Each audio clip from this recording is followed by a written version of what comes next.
My name is Ethan Talley. Frank Biggio here. My name is Mortimer Sassard. This is what you do to have fun on the river.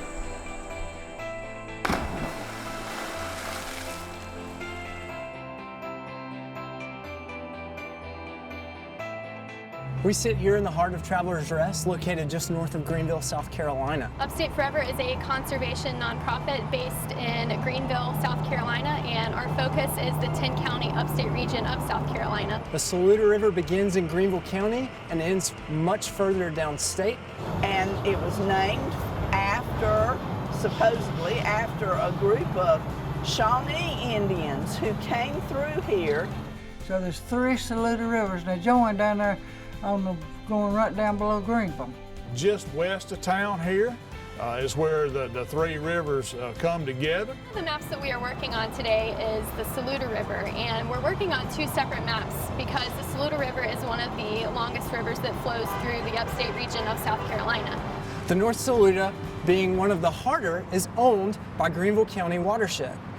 Greenville's watershed is one of the cleanest in the nation, and this is off limits to paddlers. The first map that we're focusing on looks at the headwaters of the Saluda River up in northern Greenville County, all the way down into Piedmont, South Carolina. And the second map focuses on the section of the Saluda from Piedmont all the way into Lake Greenwood. From here, the main Saluda travels down through Greenville County and into Pickens County, where it ends in Saluda Lake. Right on Lake Saluda, which is fed by the Saluda River, comes out of the Saluda Reservoir in North Carolina. Saluda Lake is a great destination for paddleboarding, for kayaking, for canoeing. You name it, and you can do it there. Lake Greenwood has 212 miles of shoreline. The dam was a concept. It was an idea to build in 1933, and it finally was passed to build it in 1939. They started construction, and it took a year to build this dam. In 1940, the dam was finished and put into service for hydroelectric power, and Lake Greenwood was formed. Over the Greenwood Dam ends up eventually in Lake Murray, and then eventually, like all rivers, out to the Atlantic. One of the challenges that we face in terms of the Saluda River is not only the water level, but also the accessibility issues. What we do here is we have an access point for you to get your kayaks and boats and stand-up paddle boards into the lake. Access to the mouth of the river right up here to the north and up lake. Cold water. That was always a good place for us to go when we were kids.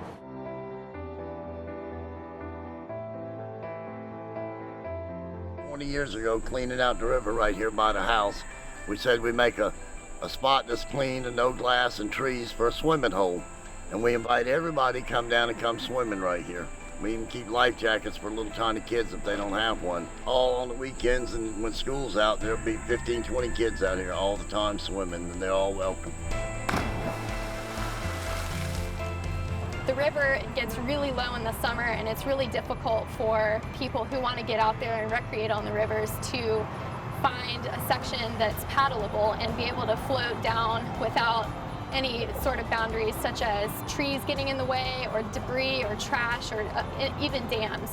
The Saluda watershed, while it is one of the most popular, it is one of the dirtiest.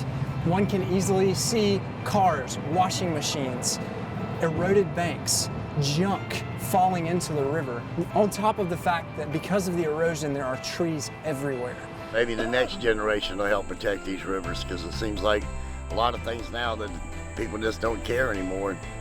All it takes is a few to get organized and do something about it. Well, the river's a peaceful flowing thing, and it tends to its own business and don't bother nobody.